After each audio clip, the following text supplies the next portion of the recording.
So thank you to all of you first to be there today. And my name is Cecilia Sanoma-Brice. So I'm a researcher at CNRS, French National Research Center in urban sociology, and co-leader with Olivier Evrard from CEA, Atomic Energies Committee, of Mitate Lab, which is an international research project from CNRS started in 2020 on Fukushima disaster.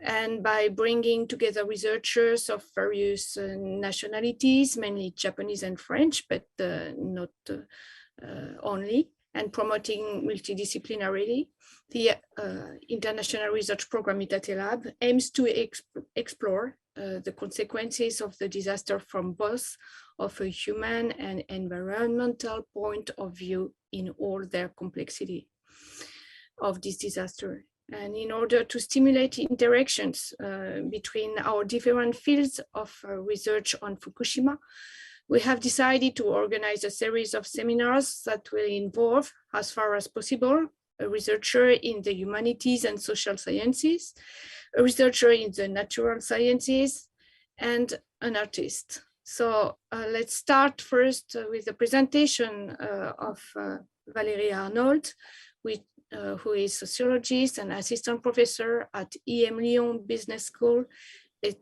attached to the OCE, Organizations Critical of Ethnographic Perspectives Research Center. And so let's go, Valérie, the floor is yours.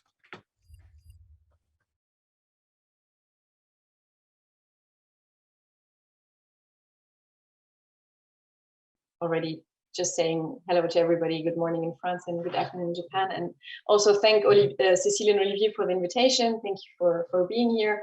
Really happy to meet you all and have the opportunity also to dialogue with this network.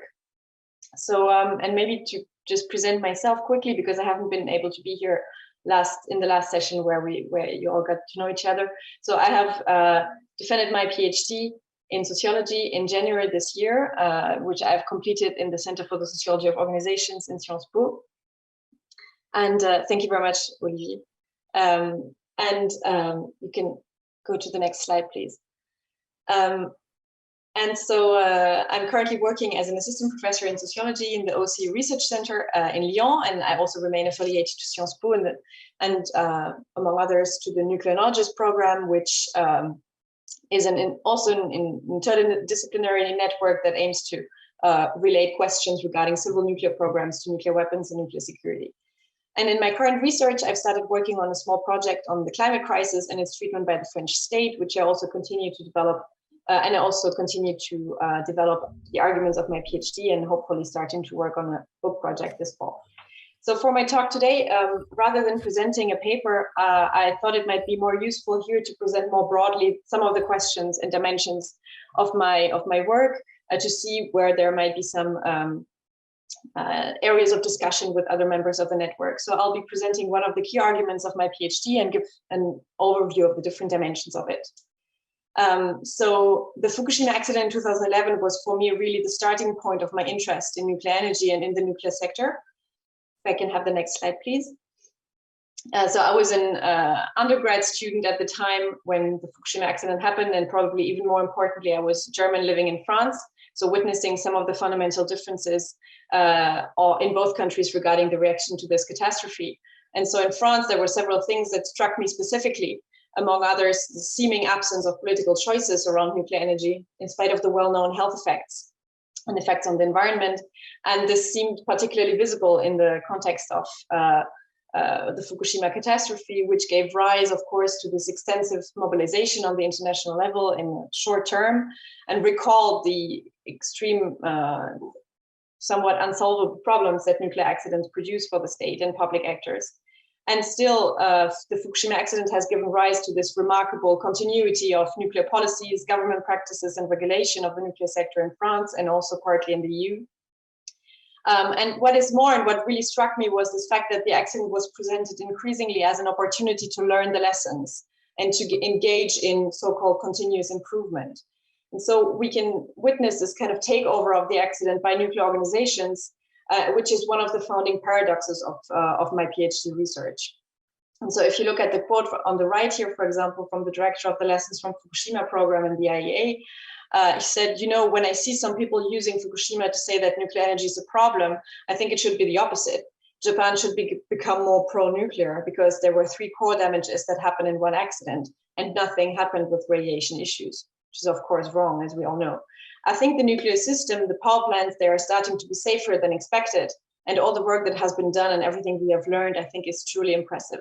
So this idea that the accident becomes an opportunity for learning, and at the same time also public authorities in France came to affirm more and more openly, although also a bit ambiguously, that nuclear accidents in France and Europe were not excluded, but a statement that did not really lead to political controversy anymore. And so this discourse that suggests to some extent that we have to adapt to the situation where the possibility of nuclear catastrophes constitutes somewhat the real horizon of the use of nuclear energy is one of the questions that I started to investigate further. And so in my work, I really try to understand this shift, and especially the underlying questions of this shift, which are, what are the political processes and the social conditions in which this horizon is rendered acceptable? And so to answer this question, I've studied the Fukushima accident as an entry point into the ways in which the nuclear sector and especially public regulatory organizations try to cope with nuclear accidents. Can I have the next slide, please? And so I do that in the time period that starts from the 3 Mile Island accident in 1979, based on France as a case study, but extended also towards other European and international spaces of cooperation in nuclear safety and using Germany as a counter case. And so I've been able to follow in detail some of the practices of nuclear regulatory organizations on the Fukushima accident at the interface with industry and government actors, of course, from 2014-2018, based on several methods, such as interviews with safety regulators, industry, public authorities, NGOs, journalists. And I've been able to observe some of the practices as well of nuclear safety experts on Fukushima, which are generally closed for researchers in social sciences. And I also noticed that I had to have some historical detour to complete my sociology of the contemporary practices, because I noticed that many tools on Fukushima had a longer term history, of course, and were developed in response to previous accidents. And so I added some different kinds of archives and also carried out a media analysis. Next slide, please. So one of the central arguments of my PhD is to show that policies, knowledge, and practices that public organizations have developed to cope with accidents after 3 Mile Island can be understood as something like a politics of normalcy. So after having defended the idea that accidents could be excluded, Western nuclear institutions progressively started developing new ways of coping with this threat of nuclear accidents from the 1980s onwards, mostly. And so these new practices relied on a stronger public regulation of the nuclear sector and on the idea that the possibility of accidents needed to be acknowledged, while at the same time trying to somewhat de-dramatize this issue. And so these new practices had the shared aim between the state and the nuclear industry to reduce the scope of potential future political crises and also to reduce controversy over the adverse effects of nuclear energy. And so the argument here is to say that the creation and development of regulatory organizations was central to this new paradigm, because these organizations transform accidents into a somewhat ordinary element of nuclear activities and treat them as thinkable, manageable, and ultimately expected events related to the use of nuclear energy. And so this transformation of the role of accidents for the nuclear sector and nuclear policies plays out in different spaces, which I will describe briefly here in the rest of this presentation. So first, it required transformations in the relations between the nuclear organizations and the state. Also an important investment in knowledge production, expertise on nuclear accidents, with the production of new types of categories, tools of analysis, and norms on their occurrence. It also plays out or transforms power plants, of course, as technical objects, and has effects on public and political debates. And so, yeah, I would in the rest of the presentation, I would like to come back to these 4 sides of the politics of Normalcy and show the more specific stakes related to them. And the rise of this new paradigm also, of course, strongly affected the ways in which the Fukushima accident was dealt with in France and on the international level. Thank you, Olivier. Next slide, please. So the first element was that major nuclear accidents have questioned the relations between nuclear organizations and the state.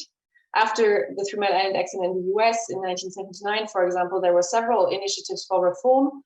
So first, the rise of a regulatory approach that is based on the idea of a learning system, where accidents and incidents should be continuously studied in order to avoid future accidents. And this new type of regulation should be organized around the relation between operating organizations that share data on continuous operating practices and regulatory organizations that carry out this nuclear oversight.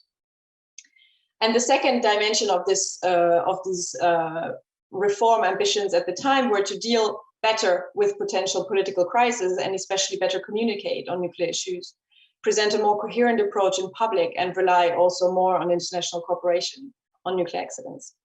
And in France, this approach was also discussed already in the 1980s, but the idea of creating regulatory organizations on the model of the US NRA, Nuclear Regulatory Agency, encountered a lot of resistance at the beginning because EDF feared especially more constraining regulations and costs, political and image costs, due to more information on and more debate on nuclear accidents. And so what's interesting in France is that in my PhD, I show that while these initiatives for institutional reform at the beginning aimed for an extended control of the central ministries and state over the nuclear sector, they finally ended up paradoxically reinforcing some forms of autonomization of nuclear organizations towards the state in different ways. First, through a distancing of political controversy about accidents, and also through a distancing of the executive from the government of the nuclear sector. So regulatory organizations in the literature in social sciences are often described as instruments of an extended state control, but here become rather instruments of some kind of self-regulation of the nuclear sector, and which is grounded in this, in an attempt in the course of the 1990s, where political controversies around the detrimental effects on nuclear energy also in France became more prominent, that there was a risk that the executive could intervene in the nuclear program and shut down nuclear power plants in response to fluctuating political agendas. And so the foundation of Nuclear Safety Authority and Radiation Protection Institute as formerly independent organizations from the ministries put them in the situation of some form of objective alliance with the nuclear industry, which was grounded on nuclear exceptionalism. So to reconstruct the boundaries of what Gabriel Hecht would call the nuclearity, and shared knowledge and models about accident prevention and management. And so what's interesting is if you look at the procedures that are put in place to prevent accidents and to analyze them, for example, the peer review and safety reevaluation procedures, they are organized in similar ways as those of other professions struggling for autonomy, such as higher education. In the sense that they allow solving conflict and taking decisions among specialists without the intervention necessarily of the government or outside actors. And so they are promoted also by international organizations and anchored on the European level, and important also for the management of the Fukushima accident. Can I have the next slide, please? So the second site in which the politics of normalcy plays out is the one of expertise and regulation, of course, which is which also leads to define acceptable outcomes of nuclear activities. And so there's a lot to say about this, but I investigate several questions related to, of course, this immense production of expertise and knowledge and categories on accidents that are developed and which make up a big part of the work of regulatory organizations. But one of the key questions that I tried to understand was what learning meant and how it occurred in nuclear safety. And so one interesting example is to look at the way in which learning from accidents and learning procedures make use of empirical knowledge. There is, for example, an interesting organizational distinction between inspection practices and the data they produce on the one hand, and the data that is used for learning from accidents on the other, which are not necessarily directly related. There is also an interesting observation, which is that learning from accidents occurs on a case-by-case basis with specific procedures and research done for each new accident, which was also happening on the Fukushima accident, because several of the issues addressed here, such as earthquake and flood risks, had already been studied for a few years in relation to previous accidents, such as the flooding of the power plant in Blaye in 1999. You can see the image here behind the slide. But the results of these different procedures are not clearly put in perspective. So they are not extended to other power plants, but remain organized in event and power plant specific procedures. And also many international databases on previous accidents exist and are shared on the international level, but they are not used for a cumulative analysis of accident causes or safety levels, for example. So there are many different examples on this can be mentioned also for earthquake risks. When you look at the models that are used for earthquake evaluation and the protection of power plants, which often remain conditioned to the possibility to reinforce safety in the concerned power plants, which are somewhat the boundary condition for learning. And so learning is basically organized depending on the existing knowledge and existing models that are used for modeling of different accident sequences, and conditioned to the possibility to improve existing power plants. While other elements, of course, also, such as the ones related to environmental and health consequences and material effects, are largely discarded from these exercises. Can I have the next slide, please? And so the third element that the third dimension of this work, third series of questions that I'm trying to address, is related to the role of refers to the effects of this specific way of dealing with accidents, the effects of this on the technical objects, on power plants as such, as material infrastructure.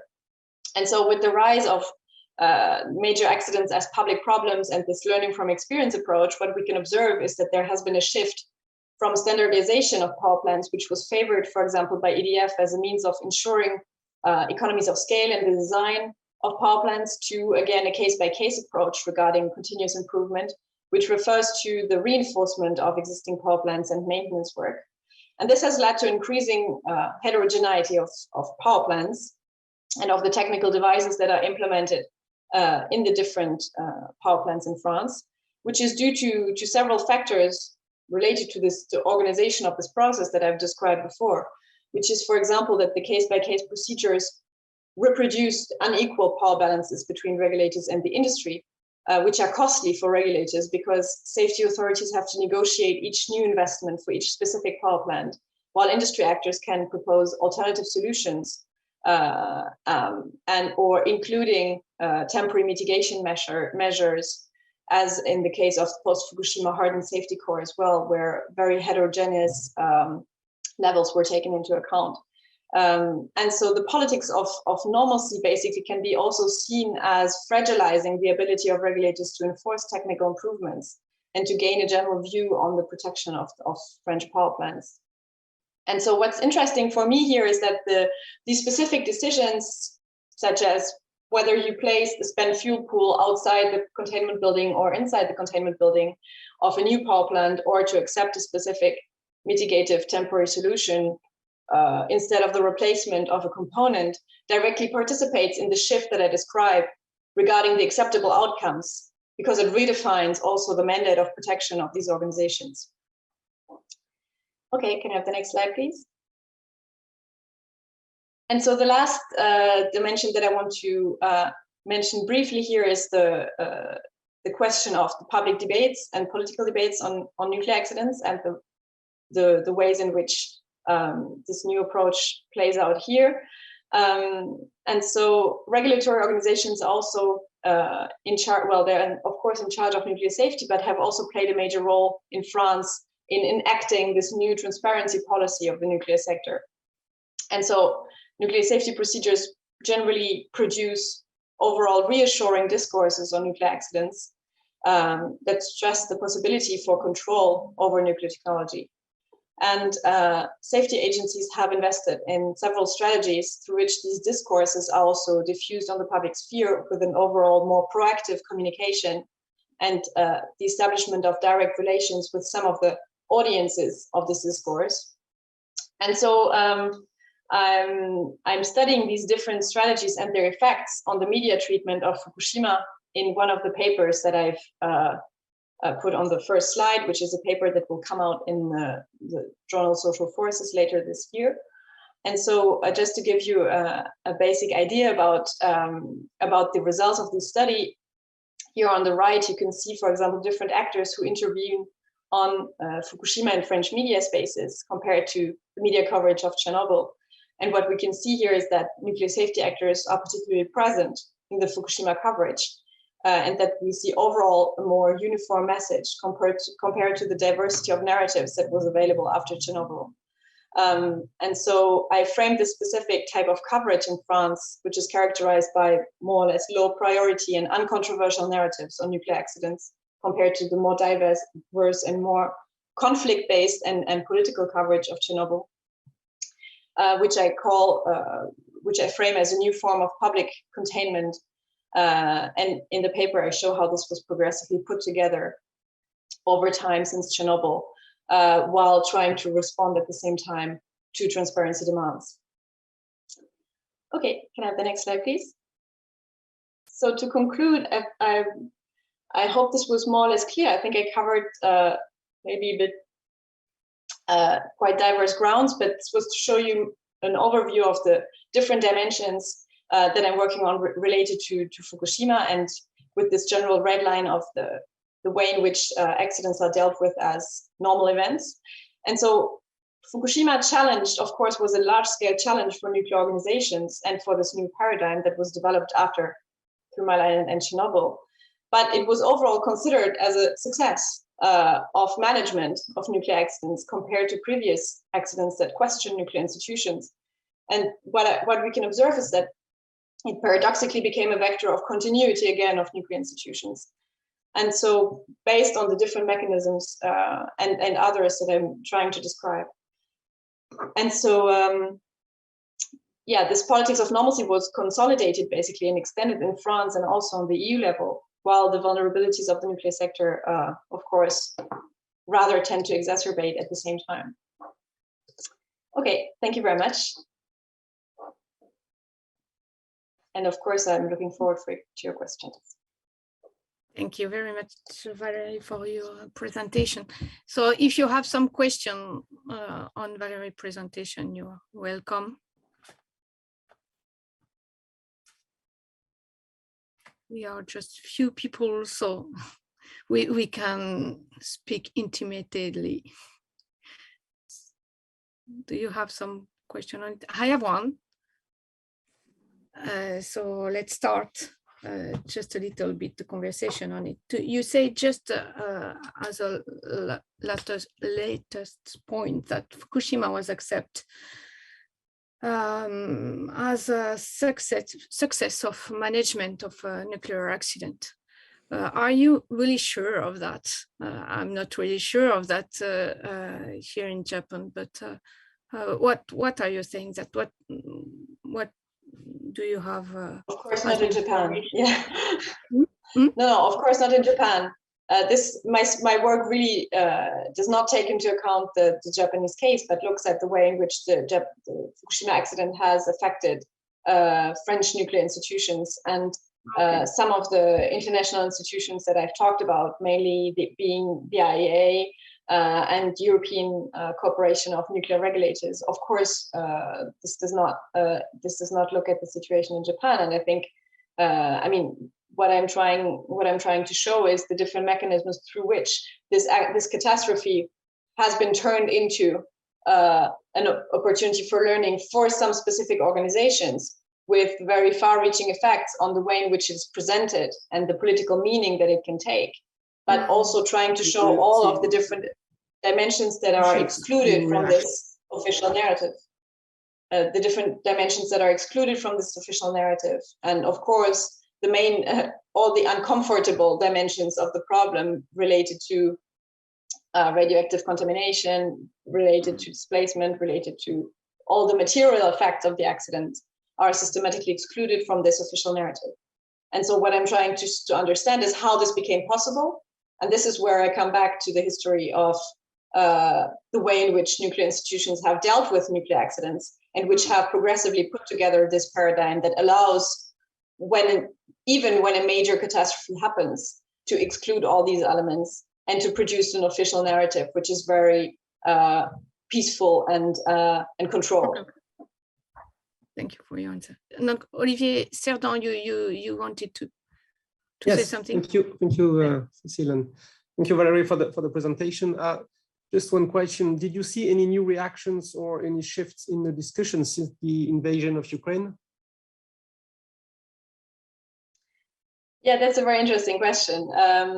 In fact, I have not conducted a specific empirical study on this question, so my answer will be based on my personal observations. But what I found really interesting is I read, for example, the reports that were published in France by the small notes that were published in France by the IRSN, for example, on the Ukrainian situation. And what I found really striking was that the overall discourse was rather close to the usual discourse on nuclear safety, on the idea that, for example, evaluating the potential effects of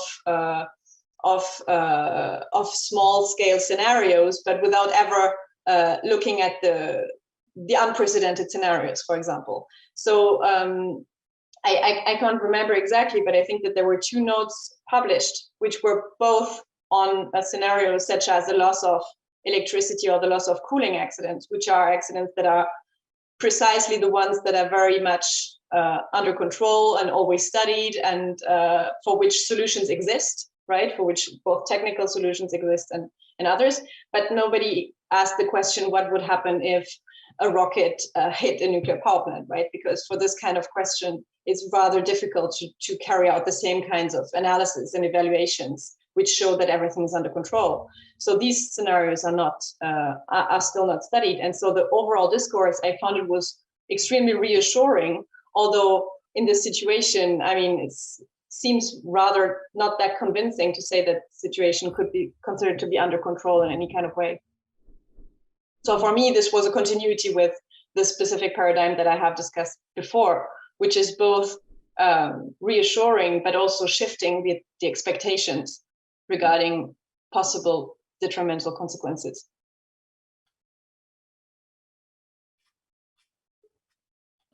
Other question?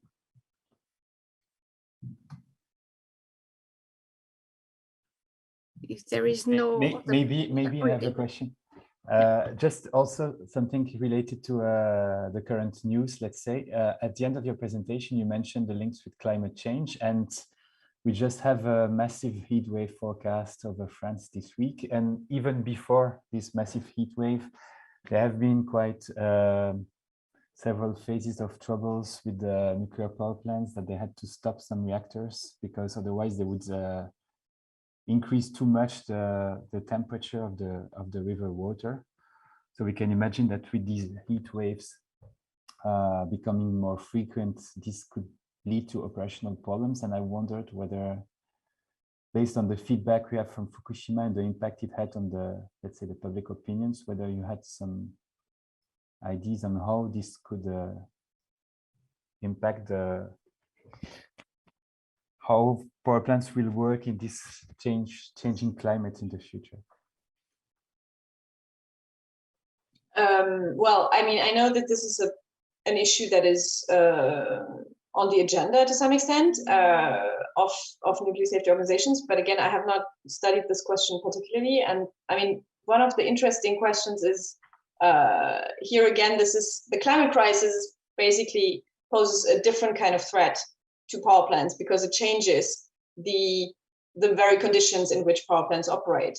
And the big problem, as we all know, with the existing power plants is that there is very little possibility to change the main components, to replace the main components. So what nuclear safety does basically is try to adjust as much as possible to what we now know, but this has very strong limits. So basically there is not that much that you can do to reinforce power plants based on how they were built.